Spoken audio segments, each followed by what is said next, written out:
சந்தித்தோம். குறிப்பாக தமிழ் தேசிய மக்கள் முன்னணி, இலங்கை தமிழரசு கட்சியும் ஜனநாயக தமிழ் தேசிய கூட்டணியுடைய பிரதிநிதிகள், தமிழ் தேசிய மக்கள் முன்னணி இந்திய பிரதமர் அவர்களிடம் முக்கியமாக 4 விடயங்களை வலியுறுத்தியிருந்தோம். முதலாவது நாங்கள் குறிப்பிட்ட விடயம் தமிழ் தேசிய மக்கள் முன்னணியை பொறுத்தவரையிலே இந்தியாவுக்கு மட்டும்தான் இலங்கை தீவிர ஒரு தேசிய பாதுகாப்பு நோக்கின ஒரு பார்வை இருக்கிறதை நாங்கள் அங்கீகரிக்கிறோம். மற்ற எந்த ஒரு நாட்டுக்கும் தேசிய பாதுகாப்பு என்ற கோணத்துல இலங்கையை அணுகிறதுக்கான நியாயங்கள் கிடையாது. அந்த வகையில அந்த இந்தியாவுக்கு இலங்கை ஒரு தேசிய பாதுகாப்பு முக்கியத்துவம் வாய்ந்த ஒரு விடயம் என்ற அடிப்படையிலே இந்தியாவுக்கு மற்ற எந்த ஒரு நாட்டுக்கும் விட முன்னுரிமை இலங்கை வழங்குவோம் என்ற விடயத்தையும் நாங்கள் தெளிவாக இருக்கிறோம். விசேஷமாக வடகிழக்கில் அந்த உரிமை இந்தியாவுக்கு இருக்கின்றதையும் நாங்கள் அங்கீகரிக்கிறோம். இரண்டாவது விடயம் வலியுறுத்துறது இந்திய இலங்கை ஒப்பந்தம் இலங்கை அரசை தமிழருடைய இனப்பிரச்சினை தீர்ப்பதற்கு இதுவரைக்கும் மிகவும் கிட்ட கொண்டு வந்த ஒரு ஆவணம், கொள்கை ரீதியான ஒரு ஆவணம் என்றதையும் நாங்கள் ஏற்றுக்கொள்கிறோம். ஆனால் இந்திய இலங்கை ஒப்பந்தத்தை நடைமுறைப்படுத்துற என்ற பேர்ல தமிழருடைய இனப்பிரச்சனைக்கு தீர்வு என்று குறிப்பிடப்பட்டு இருந்த அந்த விடயங்கள் நடைமுறைப்படுத்துவதற்காக 13ஆம் திருத்தத்தை ஒற்றையாட்சி முறைக்குள்ளே கொண்டு போய் முடக்கினதால இந்த இந்திய இலங்கை ஒப்பந்தம் 87ஆம் ஆண்டு கைச்சாத்திடப்பட்டதுக்கு பிறகும் பல தசாப்தங்கள்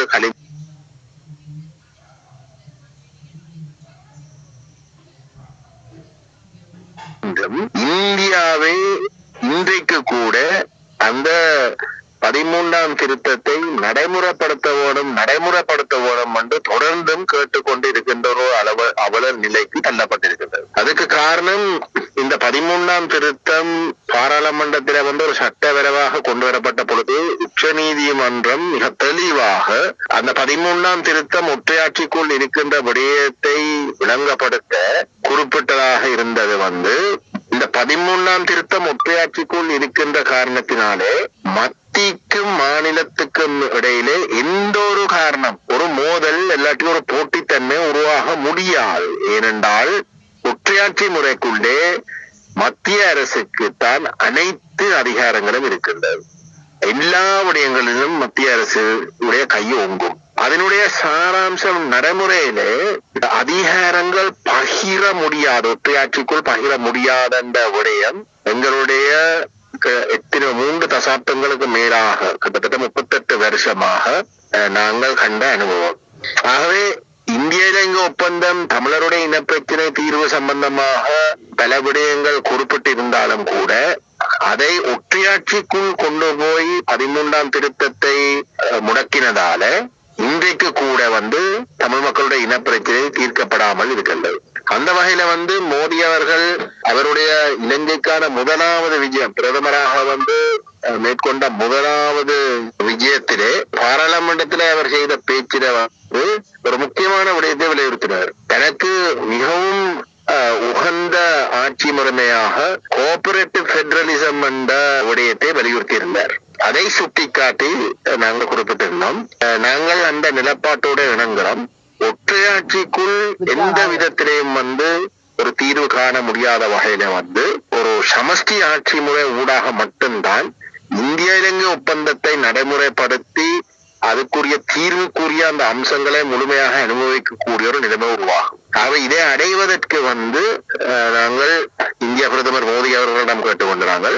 இந்த தமிழ் கட்சிகளை டெல்லிக்கு வர சொல்லி இந்த தீர்வை இந்திய இலங்கை ஒப்பந்தத்தை மீறாமல், ஆனால் அதே நேரம் ஒற்றையாட்சிக்கு தாண்டி ஒரு சமஷ்டி ஆட்சி முறைமையை முழுமையாக அடையக்கூடிய ஒரு பொது நிலைப்பாட்டொன்றை இந்தியாவும் ஏற்றுக்கொள்ளக்கூடிய வகையில அடைவதற்கு உதவுமாறு நாங்கள் கேட்டிருந்தோம். 2வது விடயம். 3வது விடயம் இந்தியாவுடைய தேசிய பாதுகாப்பு நலன்களை கருதி வடகிழக்கு தமிழர் தாய நிலப்பரப்பில அபிவிருத்தி வேலை திட்டங்களை முன்னெடுக்கிறதுல இந்தியாவுக்கு முன்னுரிமை வழங்குவோம் என்றது மட்டுமல்ல, மற்ற தரப்புகள் இந்தியாவுக்கு தேசிய பாதுகாப்பு பிரச்சனைகள் ஏற்படுத்தக்கூடிய வகையிலே நுழைகிறதையும் நாங்கள் பல்வேறு காரணங்களை சுட்டிக்காட்டி நாங்கள் அதை ஒரு வகையில எதிர்த்தும் வந்திருக்கின்றோம். ஏனென்றால் அந்த தூரத்துக்கு வடகிழக்கு மாநிலம் என்றது வடகிழக்கு பிரதேசம் தமிழர் தாயக பிரதேசம் இந்தியாவுக்கு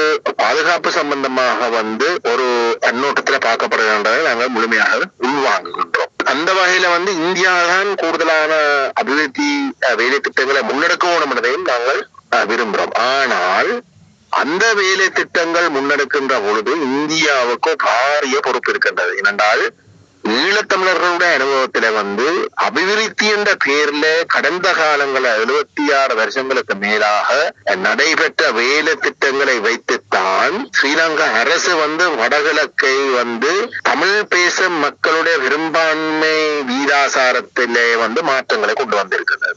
அப்படிப்பட்ட வேலை திட்டங்கள் இந்தியாவுடைய ஏற்பாட்டிலே முன்னெடுக்கின்ற பொழுது அந்த வீதாசாரங்களை சனத்தொகை வீதாசாரங்களை மாற்றியமைக்கிறதுக்குரிய எந்த ஒரு இடமும் வழங்கப்படக்கூடாது என்பதையும் இந்தியா கவனத்தில் எடுக்கணும். அப்படியாக இருந்தால் எங்களுடைய முழு பூரண ஆதரவும் நிச்சயமாக அந்த வேலை திட்டங்களுக்கு இருக்கும் என்ற விடயத்தையும் நாங்கள் சுட்டிக்காட்டியுள்ளோம். 4வது விடயமாக நாங்கள் வடக்கிலே இருக்கக்கூடிய மீனவர்களுடைய பிரச்சனையை சுட்டிக்காட்டினோம். வடக்கிலே இருக்கக்கூடிய தமிழ் கடத்தொழிலாளர்கள் இன்றைக்கு ஒரு வாழ்வா சாவான்ற ஒரு நிலைமைக்கு தள்ளப்பட்டிருக்கின்ற இந்த மீனவர்களுடைய பிரச்சனையால இந்த பிரச்சனை தீர்க்கப்பட்டே ஆகணும்.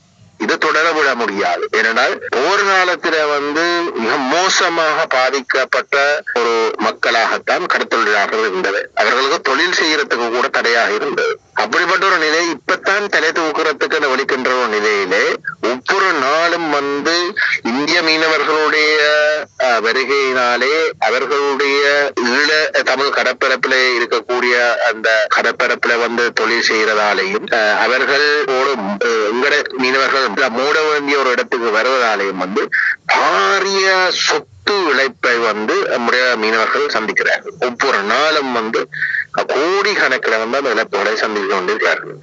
அந்த இழப்புகளுக்கு நிவர்த்தி செய்யறதுக்கு அரசாங்கம் நஷ்டஈடுகள் கூட ஒரு சதம் கூட கொடுக்க முடியாத ஒரு நிலையிலே இருக்கு. அது இது வெறுமனே மீனவர்களுடைய பிரச்சனை. இது ஒட்டுமொத்தமாக ஈழத்தமிழினத்துடைய இருப்பு சார்ந்த பிரச்சனையாக இருக்கின்றது. என்றால் எங்களுடைய பொருளாதாரத்துல கடத்தொழில் என்றது ஒரு மிக முக்கியமான ஒரு இடத்தை பிடித்திருக்கின்றது.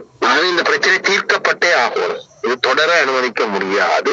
இந்த பிரச்சனையை அணுகிறதுக்கு இந்திய அரசுக்கு எங்களுடைய கடத்தொழிலாளர்களுடைய பிரதிநிதிகளும் அரசியல் பிரதிநிதிகளும் இந்தியாவுக்கு தமிழ்நாட்டுக்கு சென்று அங்கே இருக்கக்கூடிய எங்களுடைய உறவுகளை சந்தித்து எங்களுக்கு இருக்கக்கூடிய இந்த பிரச்சனைகளை விளங்கப்படுத்தி அவர்கள் இந்த மீறி எங்களுடைய கடற்பரப்பிலே இந்த தொழில் செய்கிறதை நிப்பாட்டுவதற்கு உதவுமாக இருந்தால் நாங்கள் அந்த முழு ஒத்துழைப்பையும் கொடுக்க தயார்.